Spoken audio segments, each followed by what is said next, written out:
All right, everyone. Well, we will go ahead and get started, and it's no problem if people are continuing to dial in.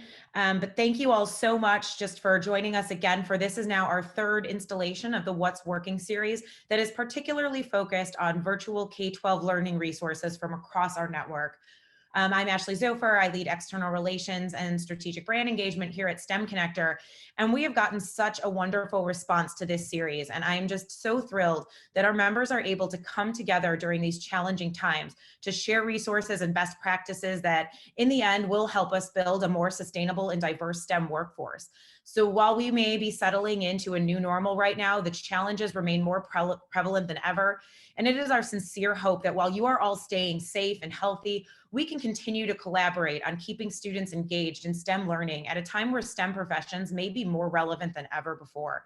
So I'm just so excited to have our great set of presenters here today who are going to continue sharing some of those resources that will not only help us get through this challenging time where we're homeschooling kids and creating resources from schools and museums and everything to reach students, but hopefully that we can learn from in the future as well to continue providing those engaging experiences for students and reaching a very diverse group of students across the United States.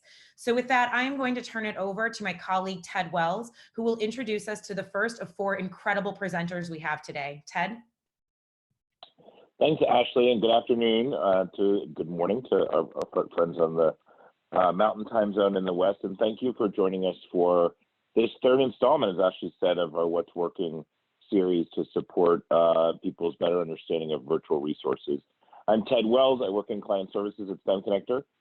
We know this is a challenging time for everyone right now, from early childhood. I know some of you have little children at home right now and are trying to work, as well as for adults who are also trying to upskill and reskill. This unprecedented constraint to human contact has made our previous learning paradigm obsolete. So today, we are aiming to, in this series, help shed some light on some of the resources that are available as a result of the past 2.5 decades and even more of helping to provide distance learning solutions that engage people in a high quality inquiry-based set of supportive STEM education.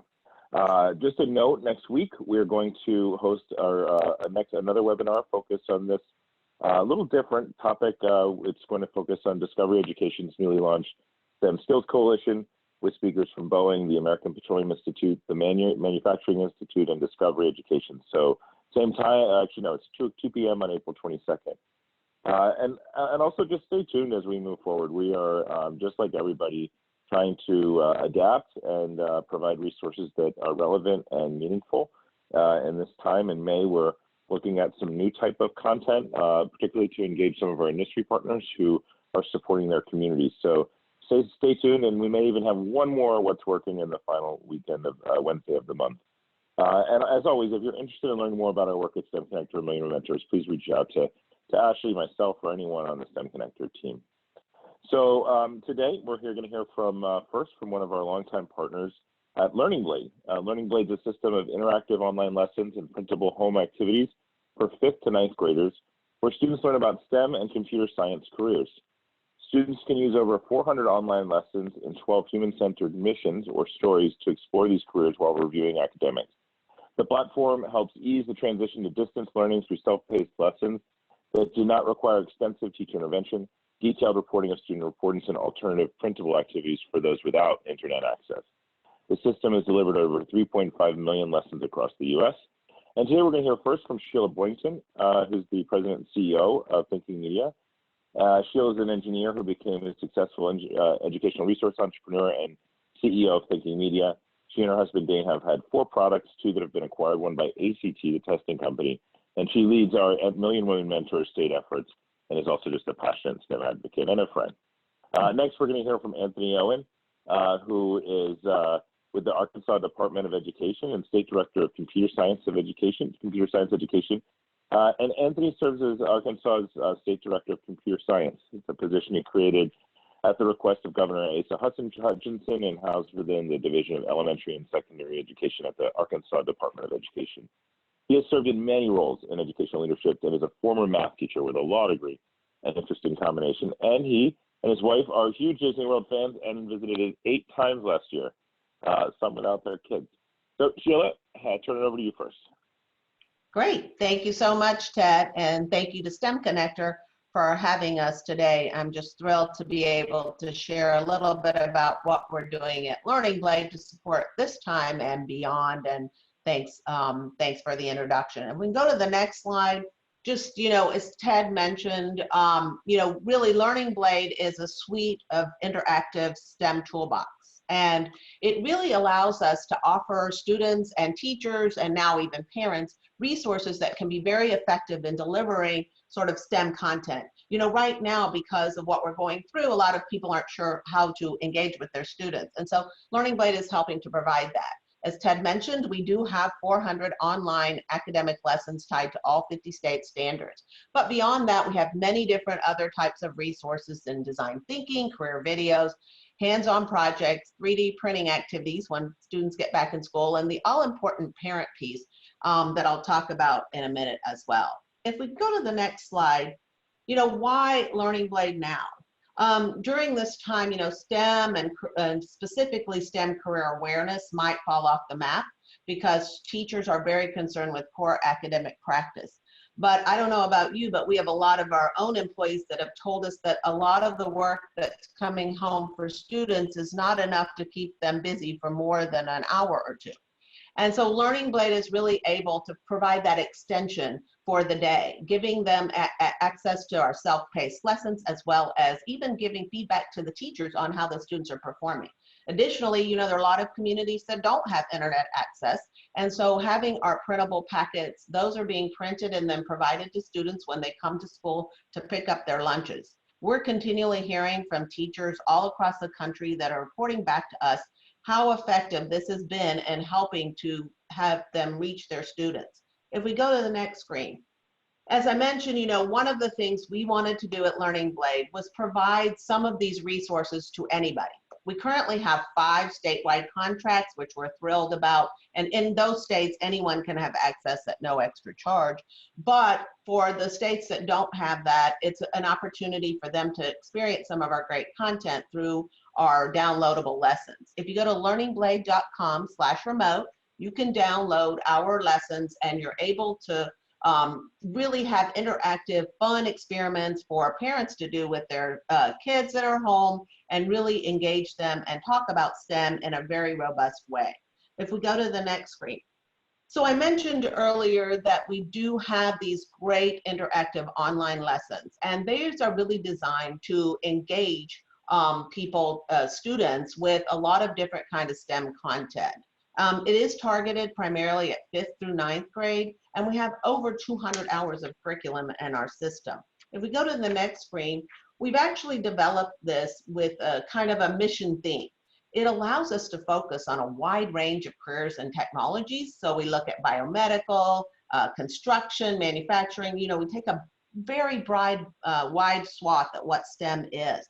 And what's important to note here is particularly for girls and really for all millennials, they want career paths where they're helping people. And so we contextualize Learning Blade in these storylines because we can help take kids all the way to the finish line to show them how being an engineer or how being a scientist or how being even a mechanic can actually help society. If we go to the next screen, one of the things that we do is we actually have designed this so that kids earn what we call tools and teammates. Tools are STEM technologies and teammates are STEM careers. Kids earn the tool and teammate by completing mini academic lessons in social studies, science, math, and English. Unique to us, we are interdisciplinary. We want all subjects to be excited about STEM. Just because you're good in English doesn't mean you can't pursue a STEM career. And using our system, we actually are starting to see a great rise of kids that are interested in pursuing STEM careers. If we go to the next screen, you can see a little sample of what one of our lessons looks like. We provide interactive opportunities for kids to engage with the careers, understand what they do, but at the same time, as I mentioned, reviewing their academics so we could get airtime in the classroom. If we go to the next screen, the great thing is we're not only doing this, but we're actually showing results. We partnered with Battelle, you may know, the largest nonprofit research institution in the country, to actually validate our studies. And we have actually been able to prove that we double the number of students that are interested in becoming an engineer, seeing a tremendous increase in kids saying they now know what STEM workers do. You know, you can't beat what you can't see. And so giving students the opportunity to experience STEM careers in a different way is really what we're about, engaging them. You know, a few years ago when we were working with many states, we had the opportunity to meet Governor Hutchinson. And Governor Hutchinson, as you may know, has one of the leading efforts in, if not the leading effort in computer science across the country. His groundbreaking leadership has really advocated for computer science across the entire country. And I'm really thrilled today to just not talk to you about Learning Blade from the vendor perspective, but to have one of our clients, Anthony Owen, who has had a statewide license to Learning Blade for 4 years, have him share a little bit about how Learning Blade has impacted the work in Arkansas. So Anthony. Thank you, Sheila, and thank you, Ted, for the introduction. I think that's the first time Disney has been mentioned in one of my introductions, but I'll gladly take it. Yeah, so I'm not going to, I can't expound much beyond what Sheila has provided about the platform of the Learning Blade and what it does, but I can tell you what we as a state, the value that we have as a state have found in that, and the reason that we have committed to providing it for our students for 4 years. And we have actually recently informed our partners, the Arkansas Public School Resource Center and Learning Blade, that we are going to continue that for at least one more year, one more school year. So it is a significant commitment that the state of Arkansas through our computer science unit has made to Learning Blade, but we are seeing the returns for that commitment in a real world manner. Whenever I was first approached about this, being a previous classroom teacher, I was a little leery about it, but because y'all know as teachers, sometimes states provide stuff for our classrooms, and then 2 years down the road, funding is removed from it, and then we've spent all this time and energy on it. But I'm very glad now that that we have implemented this, that we have put the resources of our state efforts behind it, and continued growing this program. So we can go to the next slide. One of the first things that Learning Blade did was to support the computer science initiative was we went back to them and said, while your flu outbreak mission is great, there's not really a quote unquote computer science component here, but we love the STEM platform. Can you come up with something that is really computer science oriented? And I think they already had this in the works before we asked for it, but they came up with the Hack Attack mission, which is a great computer science related mission, and kids find it engaging. And so we're very proud to be able to roll that out. Next slide. And what we did early on is we set some basic goals for this, because we were running it through the CS office. Obviously, we wanted to see mainly see increased students choosing high school courses in computer science, related computer science, and grow our underrepresented population in those.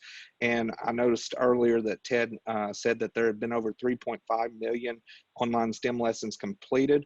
Arkansas students have completed 1 million plus of those online STEM lessons. So obviously our state is, and our students and our teachers are embracing the Learning Blade platform and finding use in it, because of a state where you have approximately 400,000 students across the state. For us to complete 1 million plus of these lessons shows a recurring use by students. So it's not just a one-time you go use it. Students are actually finding this engaging and coming back to it. So we're greatly appreciative of that.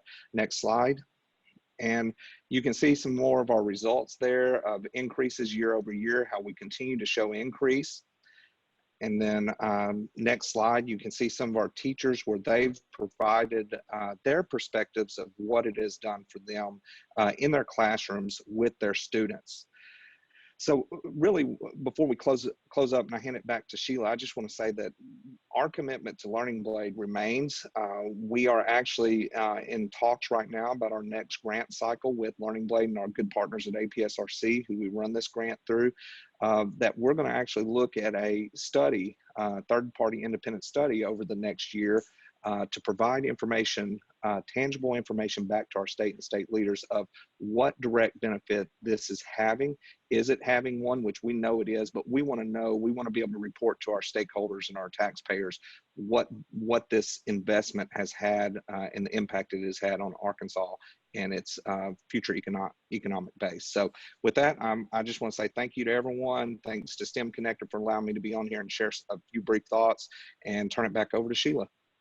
Great. Thank you so much, Anthony. And let me just remind you, there's Alabama, Tennessee, Arkansas, South Carolina, and Missouri all have free statewide access to Learning Blade. You just go to learningblade.com/ the abbreviation for your state, so /AL/AR, and you can request your free license. So thank you so much, Ted and STEM Connector, for allowing us to be part of this What's Working webinar today. Thank you so much, Anthony and Sheila. And Anthony, I guess you're probably glad that they do have the flu outbreak mission, because I'm sure it's really helpful for students to understand kind of some of the science at work right now. So thank you very much. And again, if you have questions, please reach out to Sheila directly, and she will get back to you, I'm sure, in a very timely fashion. So next, we're going to turn it to our partners at UL Explore Labs. UL Explore Labs is an educational platform that aims to help students solve through science. It's especially focused on middle school students, which is a critical time in students' educational lives, and their interest in science is shown to decrease dramatically. So through interactive videos, instructional experiences, hands-on classroom activities, and creative classroom challenges, it's a free STEM-focused experience that aims to build scientific knowledge, passion, and commitment, to teach key concepts related to next generation science standards, disciplinary core ideas, and cross-cutting connecting concepts, and also show students how scientific inquiry can help them understand why a phenomenon happens, to solve real problems and create innovative solutions for a safer world. We're really pleased today to have our speaker today, Dr. Kelly Keena, who works at UL Explore Labs. And she's actually the Director of Education Outreach and Underwriters Laboratories. And she's director for the community education team. This is a nonprofit organization that focuses on safety science research standards and education. Before joining UL, Kelly was an instructional coach, science teacher, environmental educator, and evaluator research. She consulted for the Explore Labs team to create the virtual learning platform and joined the team full-time in February last year. Kelly, I know you guys are buried in some snow and cold out in Colorado, so thank you very much for joining us today, and we look forward to hearing from you.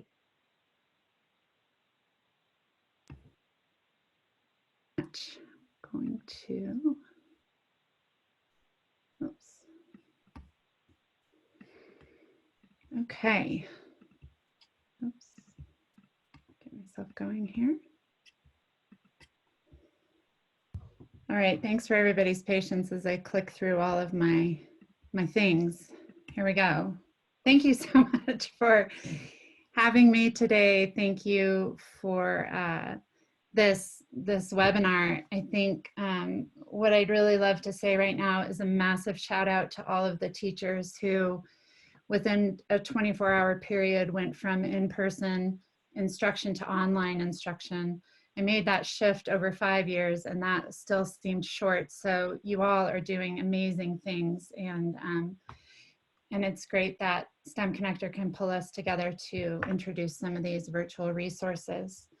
So before I get into Explore Labs, which is the virtual program I'd love to share with you today, I want to share just a bit about who we are.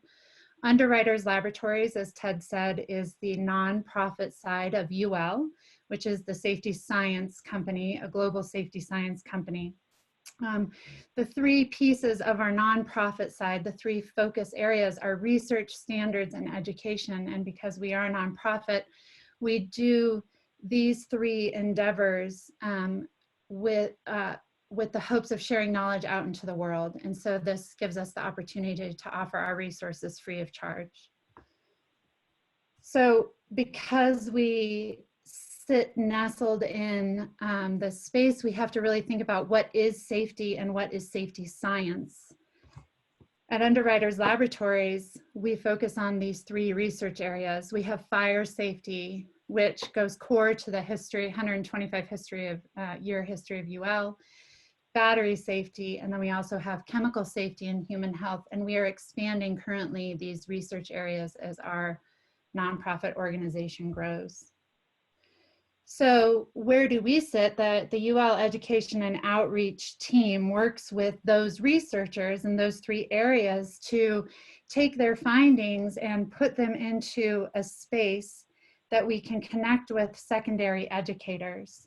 So our hope is to create a conduit from our labs and our findings to our communities and our classrooms.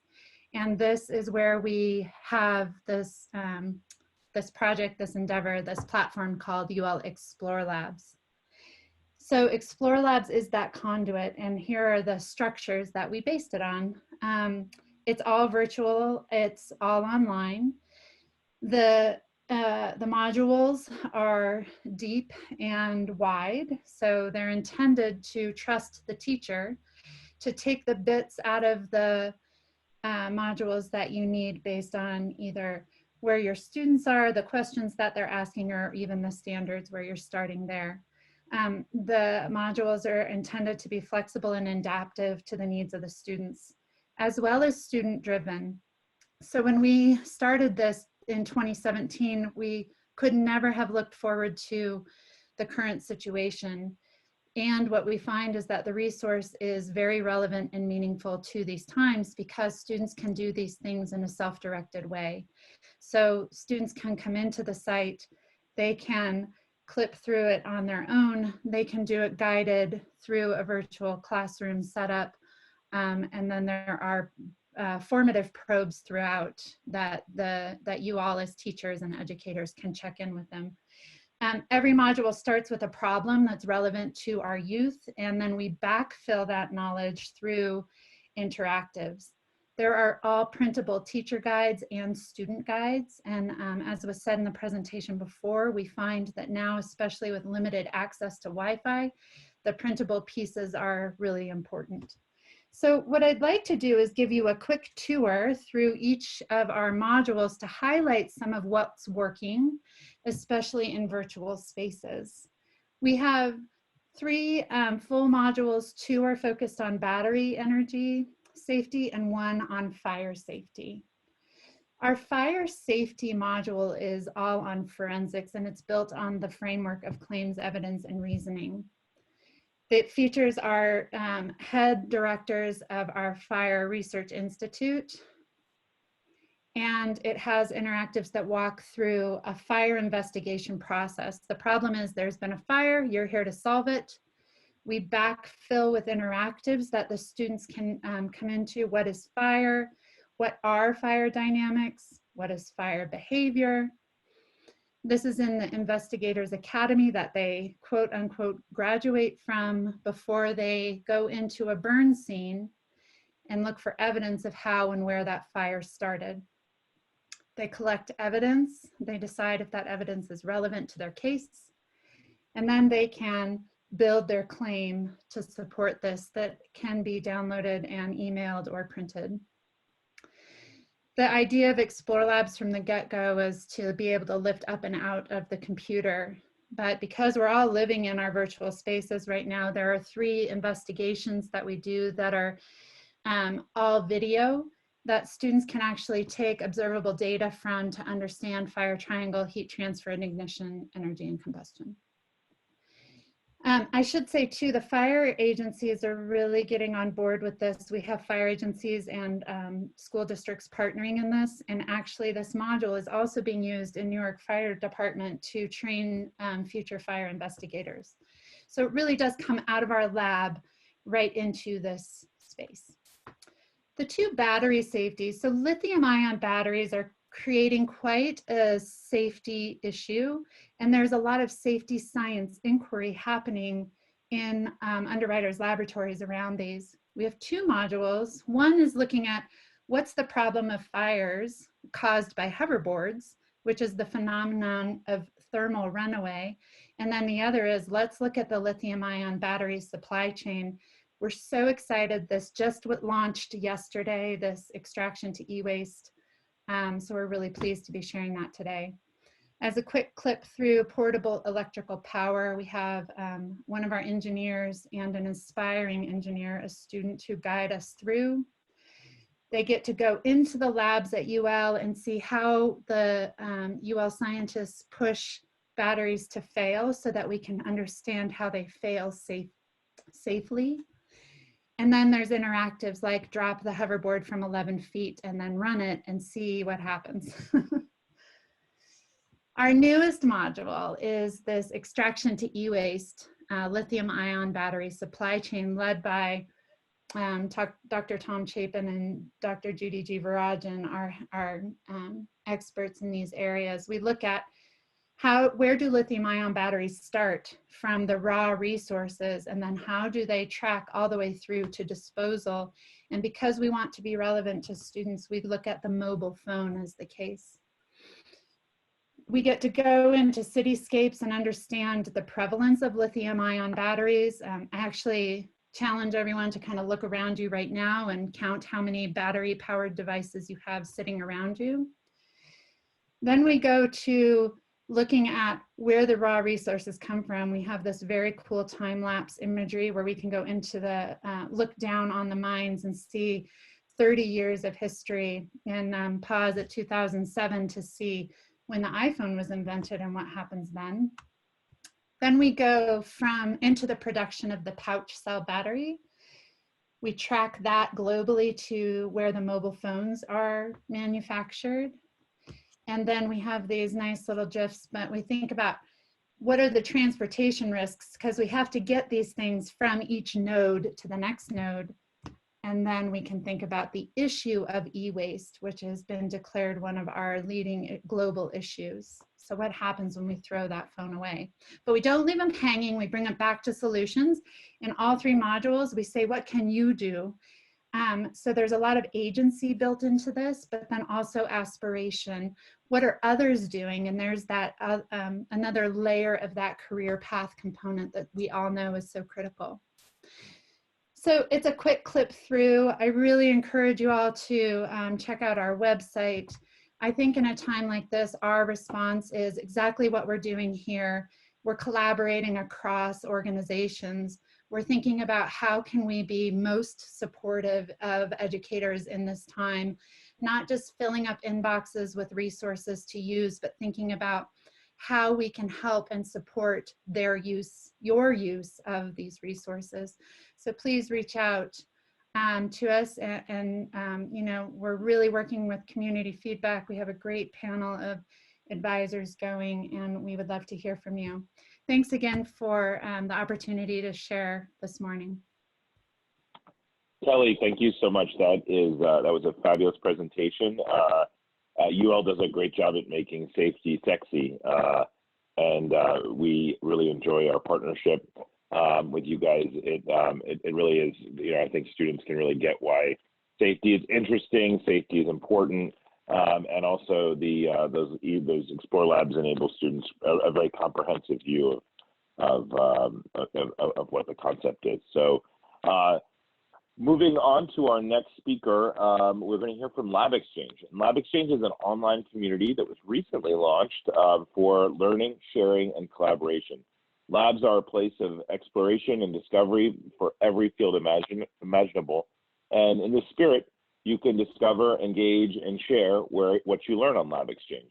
Lab Exchange curates and creates world-class digital content delivered on a free online platform that lets you integrate your learning and research experiences. Here, you take control of your learning and solve real-world problems as a community. So keeping on this same theme of Explore Labs, participation is always free in Lab Exchange. And I also just want to give a shout out to our partners at the Amgen Foundation who have been supporting this project. I see that you guys are on here today. So from Lab Exchange, we're going to hear from Dr. Robert Liu, who's the faculty director and principal investigator of Lab Exchange, which builds on his long-standing commitment to interdisciplinary teaching and research. A professor of molecular and cellular biology at Harvard University and UNESCO chair on life sciences and social innovation. He also leads the Derek Bach Center for Teaching and Learning and Harvard Ed Portal, and founded Harvard edX.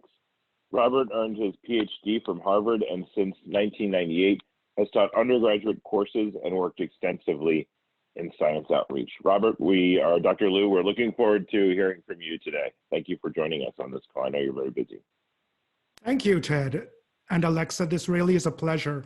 So welcome everyone. I'm sort of really glad to see so many folks online. And once again, I would also add my words of congratulations and respect in terms of what you're all doing as far as making the transition that we've all had to go through. So one thing I should mention is that Lab Exchange is actually the new kid on the block.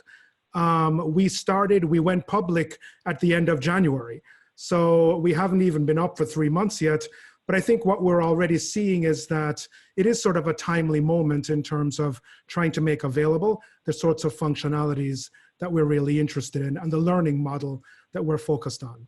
So Lab Exchange is a platform that really is based on what we've learned from edX, from the MOOC building sort of effort, since I'm one of the founders of that effort on the Harvard side. And one of the things we're interested in doing is how can we increasingly really democratize what we've learned from those experiences and make them more broadly available. So one of the issues with Lab Exchange is that it's a platform that's really designed to give true agency to both learners and to educators. So as Ted pointed out, we are supported by the Amgen Foundation. The project sits at Harvard, and we're open source in terms of our software base, which was built on top of OpenEdX. But what I'd like to do is to spend a few minutes talking about two critical aspects, if you will, of Lab Exchange as a learning platform. First, the experiences that we try to support, and then things that have to do with content. So the critical sort of issue with the experiences is that we want to make sure that both learners and educators have agency. So what we've done is that we have taken the functionalities of, for example, a learning management system and made them entirely open and free.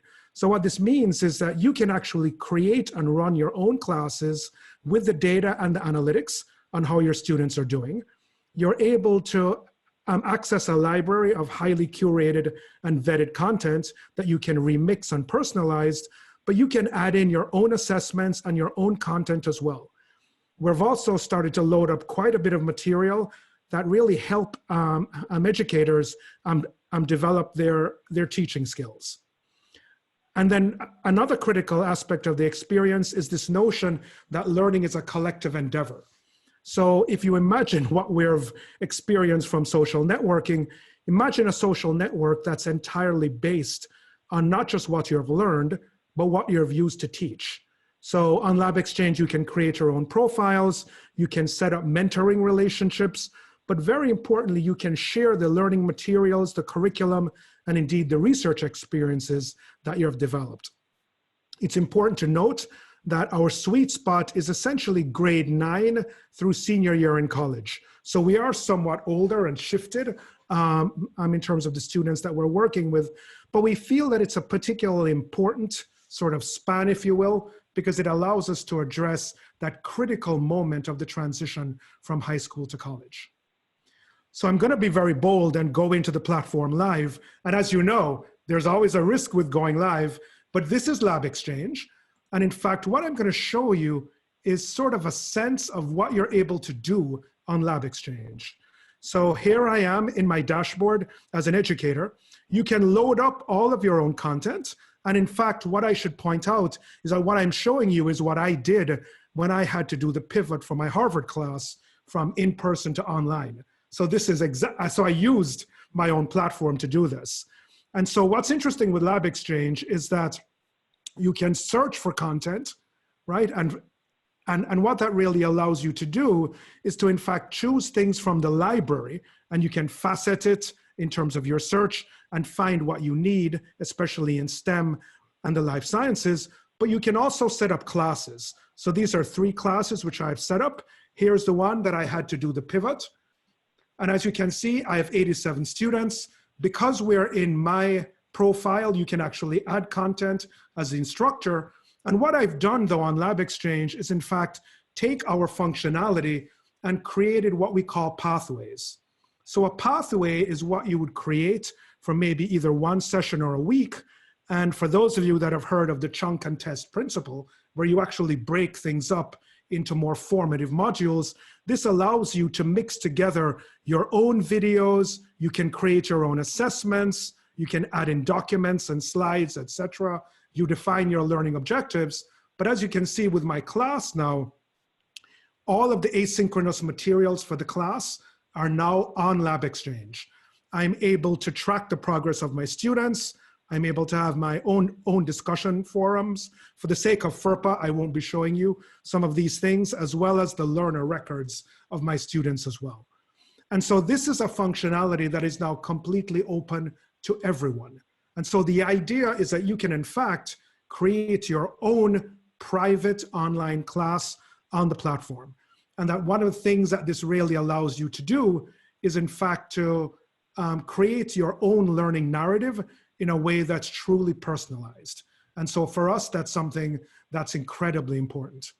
What's also noteworthy is that everyone has a profile. And with your profile, not only do you give information, etc., but you can also set up the ability to mentor individuals. So we have a number of teachers that are setting up communities for mentoring through the LabXchange platform. And that's something that we feel is incredibly important as well. So the notion is that ultimately what you can do with LabXchange is that you can search in our highly vetted library, which is growing every day, but you can also mingle that content with your own so that you can create what we call learning pathways, which we feel is a very important and powerful way for folks to learn. What's also important to keep in mind is that the content itself has some certain special aspects to it. So LabXchange is not just a platform, we build our own content, and there are 2 kinds of content that I think are worth looking at. One is scientific process. So we have a particular set of simulations to teach both sort of specific methods in molecular and cellular biology, as well as the process of experimental design. And then we're a very big believer in inclusive storytelling.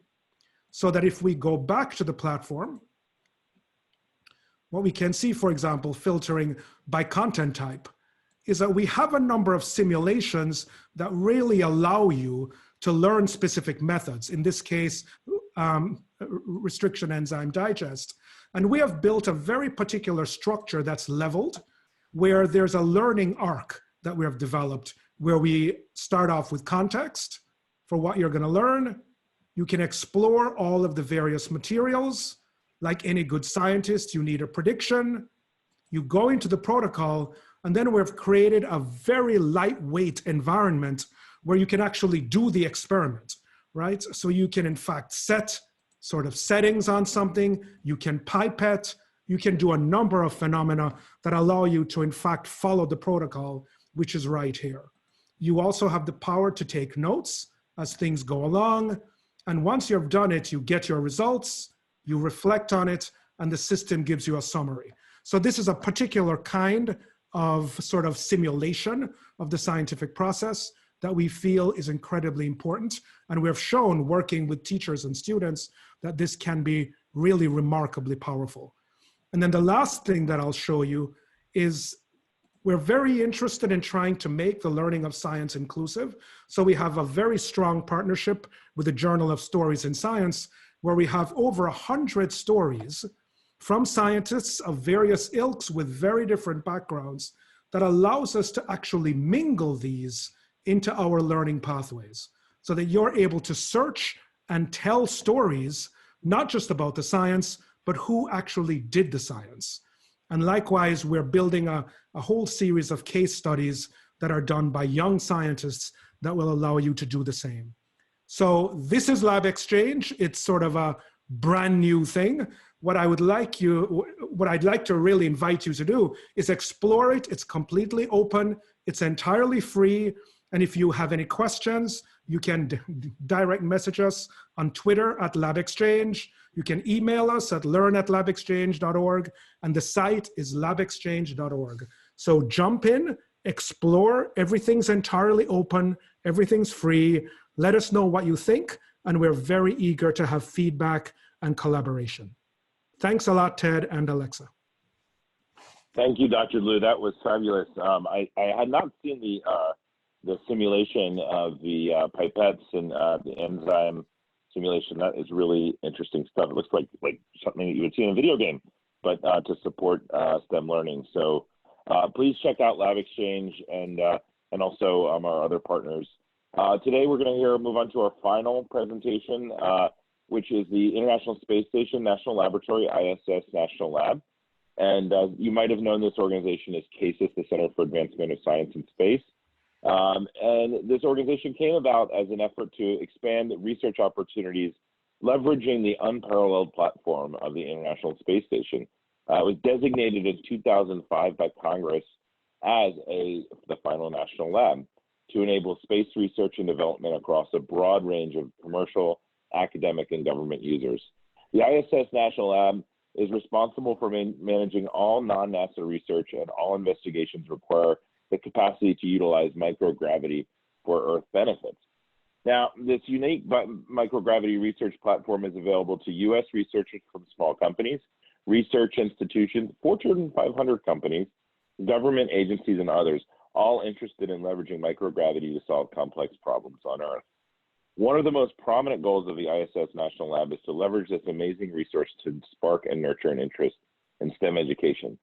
Today, we're going to hear from a longtime partner of STEM Connector, Dan Barstow, who manages a consortium of 44 partners who all aim to engage students in leveraging this unique resource.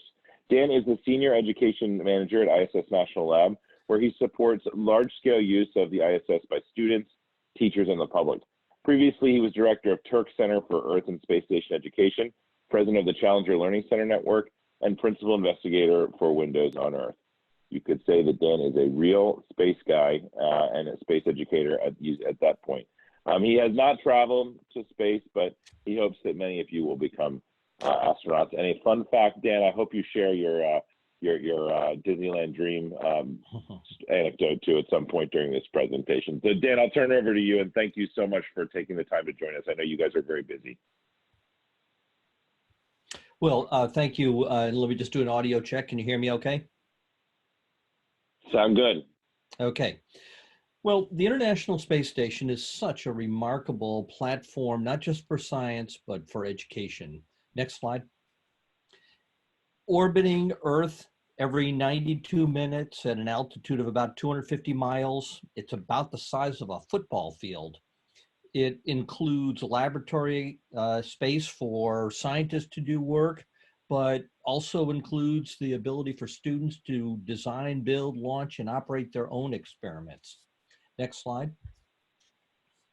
We operate as a consortium of, as Ted said, some 44 members, all of whom have developed some interesting educational activities that enable students to either learn about or participate in the space station. Next slide. Over the past few weeks, we have selected several of those that are especially appropriate for learning at home. I'll get into those in a moment, but first I thought, let's take a little bit of a break here and actually visit the International Space Station. Next slide. So, suit up. Make sure, there's 6 astronauts typically on orbit at any given time. We just launched some recently, returning others shortly. Next slide. Interestingly, the space shuttle, which is no longer used, is now about to be replaced by SpaceX Dragon, where we'll yet again have the ability for American astronauts to launch on an American spacecraft. Next slide. So with a countdown, 5, 4, 3, 2, 1. Next slide. Off we go. It takes only 7.5 minutes, if you can believe that, to get into orbit, shorter than most people's commute. Next slide. And there we see it. We're approaching the International Space Station. Previous slide. As you can see, The full scope of it, much of it are things like the solar panels that provide the electricity. There also is the going frontwards to back. You see the modules in line there where the astronauts live and do their work. There's a truss structure for some outside experiments. Next slide. So we approach and dock. Next slide. So are you ready to go on board? We're going to open the door and open it. We go. Next slide. And you're floating. Welcome to the International Space Station. What a remarkable place this is. The first thing, of course, you need to get used to is this sense of weightlessness. That's an important part of human adaptation, of the research that's going on. But also, you know, if you feel a little woozy, don't worry about it. You'll feel better eventually. Make sure you don't bump into any switches, move slowly. But first, let's go meet our colleagues. Next slide. Here is the galley where you can sit and eat or stand and eat or even be upside down. The food dynamics is a whole topic in itself. We have students who are working on designing food that's both nutritious and tasty. Next slide. Well, let's go on a brief tour here.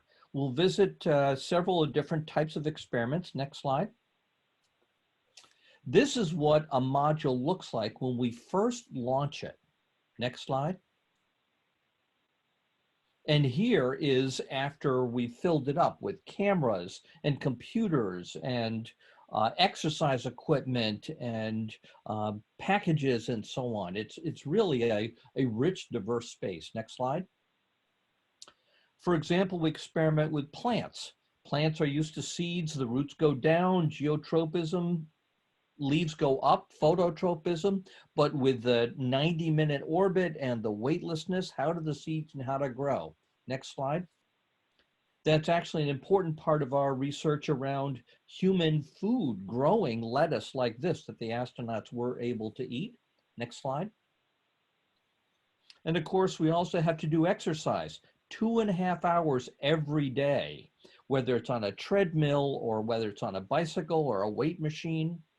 That's essential for building up your ability to stay there for 6 months. Next slide. We also have equipment with all the extremes of space, the wide temperature ranges, super cold, and so on. We have constantly doing a variety of experiments, including around genetics and around even potential solutions to the coronavirus issues we're dealing with here, where space provides a new environment. Next slide. And solar panels, comparing electricity in space and Earth, a great activity for students to do. Next slide. But of course, for many people, the favorite thing is to observe Earth. Astronauts love to photograph Earth. Next slide. You see this incredible view from 250 miles. Now, even now, all of this global stuff we're dealing with, it's especially important to have this kind of global perspective. Next slide. Including looking down at volcanoes.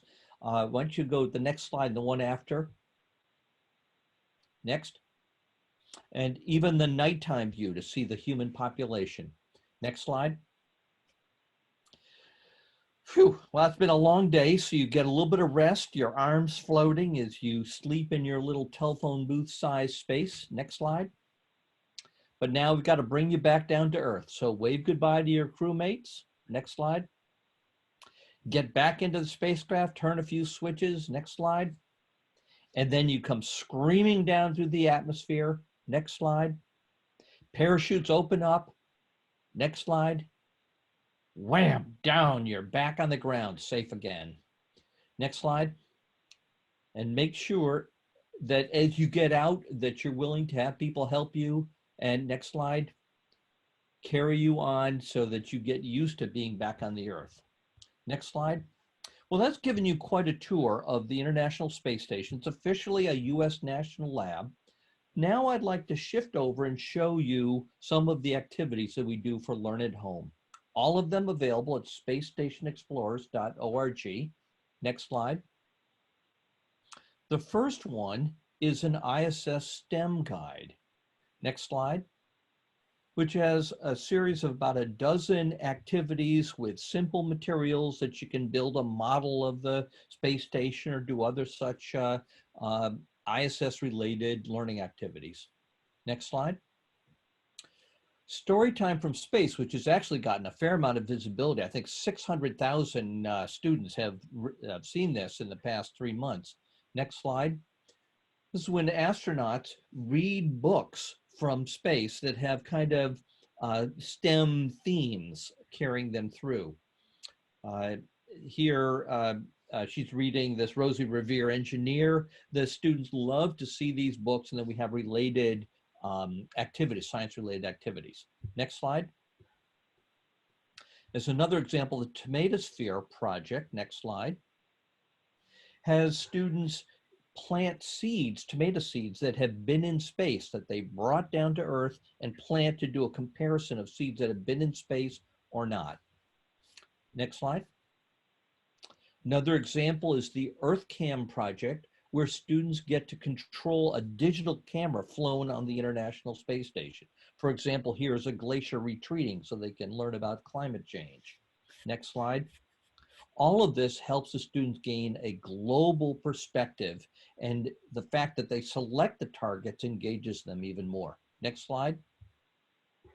The Windows on Earth project, next slide, has the photographs that the astronauts have taken, hundreds a day, again, building this global perspective, learning about how all the pieces of Earth's system work together. Next slide. And then for high school students, the Genes in Space program, next slide, lets the students design experiments using a PCR, polymerase chain reaction device, that works on orbit, that students design experiments. There's a competition, and then they're able to fly this. Currently, the Genes in Space has a number of videos, especially about genetic research and its relation to spreading pandemics. Next slide. So I've kind of blitzed through these. You had a little bit of a tour of the space station. You've seen some examples of our learning activities. Next slide. What we've concluded is that the International Space Station and its global perspective is not just a set of interesting learning activities, but also a powerful way to get escape from the constraints of being trapped at home and get this feeling of uplift.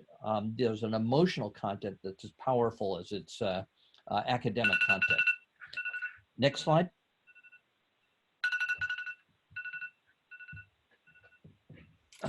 So that's the Space Station Explorers, and that was my timer. I did the 10 minutes. And next slide. If you want more information, here's our website, spacestationexplorers.org, and you can contact me by email there. Thank you. Dan, thank you so much for that presentation. I love looking at the space station, and I'm pretty sure everybody on here does. I know when you spoke to, caught up earlier, I think this was last week, you were saying there'd been a big uptick of interest in the resources because space was kind of a nice escape for people in the current environment. So I encourage you to check out. There's also a CNN story that we'll share in our follow-up email that gave some great coverage to the resources. So I will say my hair currently right now looks like the astronaut reading from Storytime in Space, given that we've lost the ability to get a haircut. Thank you, everybody, today for joining us for this webinar. As I said in the chat box, we will send out an email tomorrow that'll have a link to presentations. Sometimes if folks did a web tour, we will give you some slides or at least some links to check those resources out. Please feel free to reach out to us if you have any questions. One more plug. Tomorrow, we will be hosting a webinar at 2 p.m. That is going to focus on strategies for optimizing virtual mentoring experiences with our partner Technovation, that is doing some great work, that always is doing virtual mentoring. So we have some great speakers on that, which is part of our Million Women Mentors support. But I know folks are wearing a lot of hats right now. So thank you very much, everyone. Stay safe. And please feel free to reach out to us if you need anything in terms of supporting your STEM learning in the current environment. Have a great day.